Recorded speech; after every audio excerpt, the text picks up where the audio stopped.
Assalamu alaikum wa rahmatullahi wa barakatuhu. Bandiraɓe sehilaɓe jangiyankoɓe, ene wayno kadi en garti e windande men ekko masɗe Qur'ana Arab. Mi wino on Qur'ana Arab e Pular kamɓe nandi yaadu. Sa faami hen hunde tan ko heddi ko weeɓante. Ɗum saabi noon mbaɗire men on daani yenne ha ɓallo haqqillaji mon ɗi masɗe ɗe caɗani sadi ko famde nde. Jangde noon ko teskuya tan namdoto e kala saha bawɗo wonde, e kala gandal ngal jangata teskuya wonata hen. Mi habrino on ko adi hande ha yetti hande ngel ɗo portel kangel wiyete a, wona allifo, wona ba'o, wona ta'o, ala ko portal ngal teskotoɗa. Portal ngal ɗo kalɗo jiiɗa ngal e dow harfere andu ko a woni ɗon. Ɗum saabi noon koleɗa ɗo yen so tawi ɗo powɗa ngal fawi ɗo yenne tan masgal a ngal ɗo wontata ko ba. Ay ngal ɗo portal ay sa fawiga tan dow ɗo tan o ɗo ba jorɗo o wontata ko ba. Sa fawi les wonta bi, dow ko ba, les ko bi. Ay ɗo ko ba, ay ɗo ko bi, ay bi nani. Teskede maskal ngo les baɗɗa les. Ay allifo nani maskal ngo ko les woni. Ko ngal ɗo tan wiyete i, wona allifode. Portal dow ngal ɗo tan wiyete a, les o wiyete i.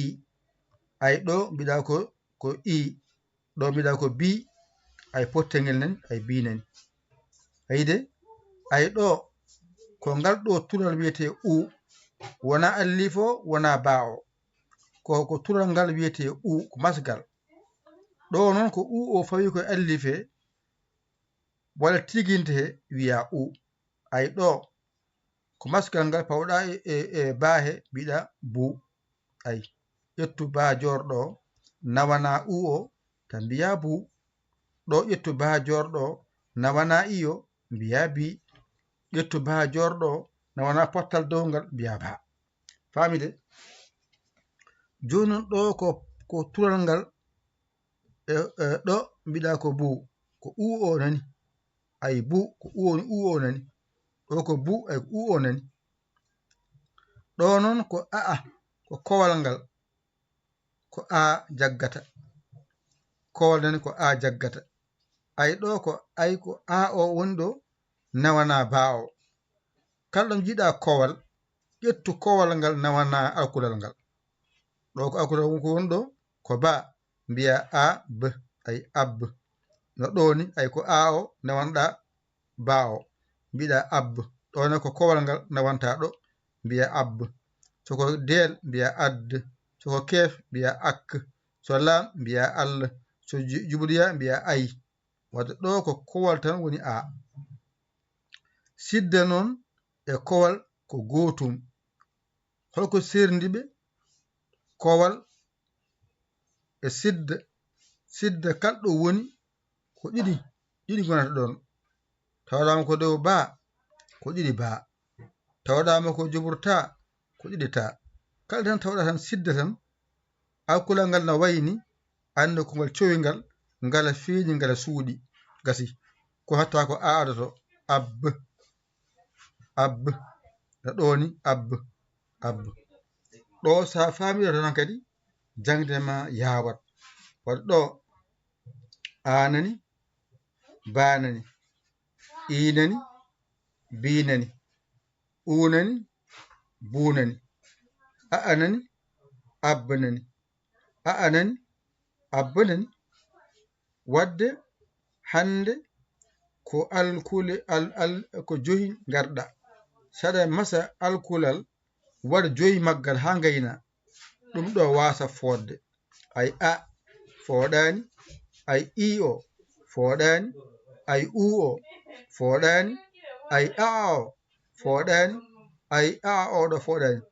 Gaa noon ko haa tan ngannda misal o, kono aan anndu ko aa gonɗen e janngude. Ɗo noon addata ko haa mbaawa teskaade haa ngannda pottal dowgal tan wiyetee a, ko haa ngannda pottal les wiyetee i, ko haa ngannda tural wiyetee u, ko haa ngannda koowal e sidda ko a. Gasi jooni so gasoyi noon on sahaa tati ɗi tati ngartata les to, ɗiɗi makko, ɗiɗi makko, ɗiɗi makko. Gasi o noon waawon ɗiɗi, o waawon ɗiɗi, kono noon ɗo arwande ɗo waɗɗon joyi waasa fodde, tati ngara les, ɗiɗi a, ɗiɗi i, ɗiɗi u wona. Jooni noon so aroyi noon ɗum kadi ma waɗe kadi windande wonde haa ɓura yahde famde. Hande haqqille ma yo anndu tan ko portal ngal ɗo wiyetee a, mi annda ko ngal ɗo portal tan wiyetee i, mi annda ko tural wiyetee u, mi annda kowal ko a, sidda ko a. Gasi ɗo tan teskotomi. O so ɗiggi tan hankadi kalɗo a fawi momi janngu, kalɗo i o fawi momi janngu, kalɗo u o fawi momo janngu, to a mo kowal momi janngu, to sidda to a mi janngat. Sa wi aɗa jiiɓo noon jiiɓoɗa aan, min kadi min jiiɓaki amin nganndi komin kaali ko. Ay allifo e tiginto masani, ko ma fawa hen masgal ngal nde wiye masama. Waɗɗo ko masgal a, pawɗa ɗo ko a, ɗum saabi allifo o wiya a. Ay ɗo ko allifo e tigini gonɗo waylaki, ko masgal ngal gaddanɗamo o wiya i. Ay ɗo allifo e tiginto gonɗo ko masgal gaddanɗamo u o wiya u.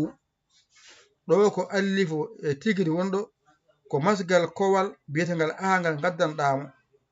Ɗo ko allifo e siddo woni ɗo, allifo e tigini wonɗo siddo gaddanɗamo.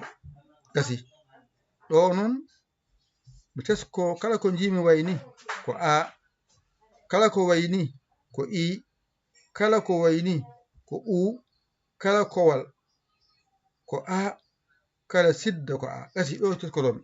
Ɗum no saabi noon mbaɗamami ɗo henne ba ko a, mbaɗamami ɗo bi ay ko i, mbaɗamami ɗo bu ay ko u, mbaɗamami ɗo ab ay ko a adi ab. Ɗo ko a ko ab ay siddo kowal ngal, ɗo ko a ay ko a adoto. Ɗo tan teskotoɗa mbawa ɗo a dañi ngabbirgal jawngal. Hankkadi sa janngoyi tan sese tan a yiyat ene ɓeydo yawde e haqqille ma he. Ɗum noon en cuwato janngu taw ha joni ekkoto gonɗen wadde ha mbawa dañde ngabbirgal e masɗe ma, hankkadi so mase a yawat yawde masde. Wonno hankadi oɗon ekkito noon windugol, bindi garoji ɗi limtongo, oɗon janga limto ene ɓeydo ɗiggude, masɗe ɗe ngara pawo hen yawa. On paami ɗon de fondement o so tiiɗi tan ko maadini ne yaawi, ay maagol ɓuri yawde fondement. Fondement so tiiɗi tan maadi ndi moƴƴam. So fondement o tiiɗani noon woni alkule ɗe a wawa e taw ko masata, a masata. No wadde janggen mbawen mbasen heppude heñade. Yo Allah wallu, kadi yo Allah newnu, yo Allah reen. Ko musidɗo mon giɗo mon saabu Allah, Yaya Ly, Kola Sénégal, alhamdulillahi rabbil alamina. Oɗon mbiya Dental Dina TV nani, onon saayiɓe he moftiɓe ɓe e banggueji goɗɗi, on nani 77 906 14 81 mbaɗe hen balle e jingere mon e duuso mon e jangde he. Mbaɗe hen balle mon e jingere mon e duuso mon e galle he. Ko jangde addi en, ko jangguide addi en, ko ma noon jingonnon min ballodirene amen courant o, wifi yo connexion. Ɗum ko jobdi mon onon jeeyi, wadde mbaɗe hen hoto hay goto ɗaw hoore muɗum. Sa waɗi Orange Money yettoto, sa waɗi Wave yettoto. Wattan mbaɗa ko mbawɗa ko yetto min. On saaha noon mbawa wiide jokke golle, on saaha min mbawa jokkogolana. Kono sa wi jokke golle adama jokkude golle, a annimin sa wi jokke golle a addani ko jokkiri e golle a annimin a anni hoorema jokken golle noon ko ƴetta junngo nanna e poos itta ko mbawɗa ko nanna e numéro yetto min hay sa haalani indema Allah yi ballal ma ko ballal gadduɗa Allah yi ngal sa watti kadi haala ma moƴƴi walla goɗɗo keso jiɗɗo nadde to WhatsApp to yo rew hen fayeso janngoya toon yo Allah wallu yo Allah newnu yo Allah reen ko musidɗo mon giɗo mon saabu Allah Yaya Ly ko Sénégal alhamdulillahi rabbil alamina on jarama wassalam